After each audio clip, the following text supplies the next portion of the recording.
A young guy, let's say he has a destiny, God has called him, is going to be a financial of his kingdom on earth. Financing the kingdom is not charity work. There's a bit of it that is charity, but it goes beyond that. He's going to finance his kingdom on earth. And then at a very young age, you find out that this guy, he loses his father or his mom, he's all alone, and then he's struggling to barely feed, he's struggling to school, he's hemmed in at all in all places. And then along the line, he's saved. Follow my story closely because it applies in various ways. Somebody whispers to him, you can make headway now. Why don't we can teach you how to do all these Pablo runs. You know who those Pablos are? Yahoo 419. It's all the same thing.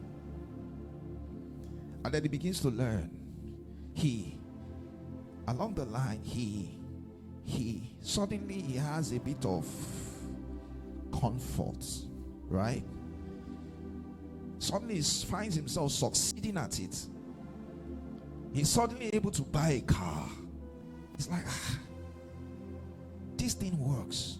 How can something so wrong be adding so much comfort to my life? How can something so wrong?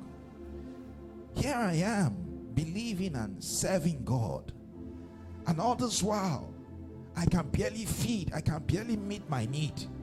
But here, within the first 1 month of going that path, he buys a car. He buys a car. And after a while, they tell him, after, you know the way that thing works, you begin to graduate. Suddenly he discovers that it's difficult to maintain the car. The money is not flowing as it should. His friend comes again and whispers to him, there is a higher level in which you can go in these things. There's a higher level. He says, what do we do? And then he chooses his blood sacrifice. So that now, whosoever you speak to, they must hear you. He is saved, tongue speaking, filled with the Ghost. Then he goes on and then does that. He says, after all, what we are going to sacrifice is just goats and rams. He begins to give an excuse in his conscience. He says, after all, there's also blood sacrifice in the Bible. People used to give rams and bulls in the Bible. So he gives that oblation.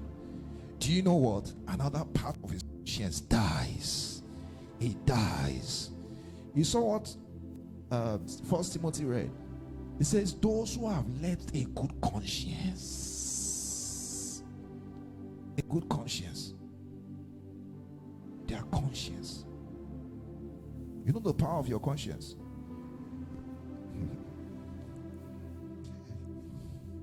You know the power of conscience. Usually when I look at my kids, I know the one that has done something wrong. It shows in their eyes. Suddenly they are afraid when nobody is listening. You know they've done something wrong. That's the conscience. That's conscience. His conscience dies. He is no longer responsive to God. The abilities for the Holy Ghost to convict him is dying. And then he goes. And then suddenly there's a pickup. Money starts flowing again. We are at the 5th year now, right? Money starts flowing again. And then he continues in that for a while. He keeps giving those sacrifices. After a while, there's a squeeze again. There's a squeeze again. That money is no longer coming as it should. And then he goes and finds out what is happening. He says, there's still another higher level. This time around, what you required is what? Human sacrifice. By this time, his conscience is completely dead. His conscience is completely dead. So he takes up that human sacrifice and presents it. He presents it. And then what happens? Money keeps on flowing. It keeps on flowing. Until one day, he's caught. He's caught and then sentenced to death by hanging for murder. He has the wealth. He has the glory. He has everything. But what has he paid for? His life. He says, what shall he profit a man if he gains the whole world and loses his soul? His very soul had been traded on that altar.